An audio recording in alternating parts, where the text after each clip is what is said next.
સલામવાલેકુમ. મારું નામ મોહમ્મદ ખુમરી છે. મેં સસ્ટેનેબિલિટી કન્સલ્ટન્ટ છું ને આજે આપણે સુરતના એક અર્બન ફોરેસ્ટમાં આવ્યા છીએ. આપ યકીન નહીં કરો, 2 વર્ષ પહેલાં આ એક બેરન લેન્ડ હતી ને આજે અહીંયા એક ફોરેસ્ટ ગ્રો થઈ ચૂક્યું છે અને ટ્રીઝ 20 ફીટની હાઇટ લગ પહોંચી ગયા છે. તો આ કઈ તરફ પોસિબલ થયું? આ ફોરેસ્ટને મિયાવાકી મેથડથી બનાવવામાં આવ્યું છે. આ મેથડને જાપાનના એક બોટેનિસ્ટ ડૉક્ટર અકીરા મિયાવાકીએ ડેવલપ કીધી છે અને પછી એને ઇન્ડિયન કન્ડિશનમાં એડપ્ટ કરવામાં આવ્યું છે. મિયાવાકી મેથડમાં સોઇલને 4 લેયરમાં પ્રિપેર કરવામાં આવે છે.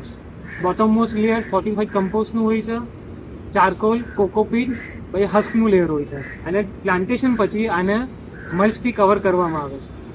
મલ્ચ મોઇશ્ચરને રિટેન કરે છે, સોઇલનું ટેમ્પરેચર કંટ્રોલ કરે છે અને પ્રોપર ન્યુટ્રિયન્ટ્સ ટ્રીઝને પહોંચાડે છે.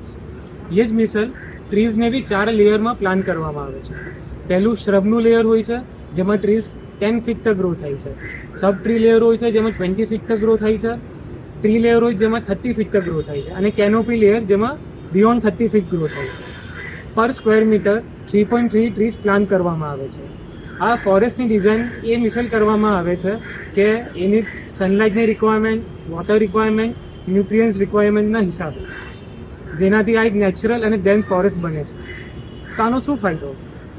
બેસ્ટ પાર્ટ ઇઝ 3 વર્ષ પછી મેન્ટેનન્સ, વોટર અને કમ્પોસ્ટ રિક્વાયરમેન્ટ 0 થઈ જાય છે.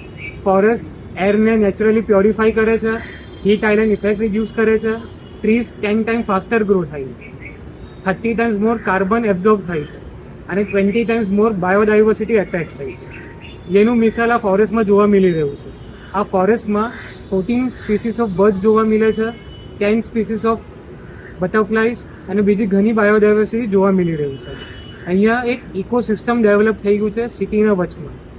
તો અગર આપણા ઘરમાં, સોસાયટીમાં, ઇન્ડસ્ટ્રીમાં, ફાર્મ હાઉસમાં આપના પાસે લેન્ડ હોય તો આ ઇનોવેટિવ મેથડથી આપ પ્લાન્ટેશન કરી શકો છો. Let's go green before green goes. શુક્રન જઝીલા.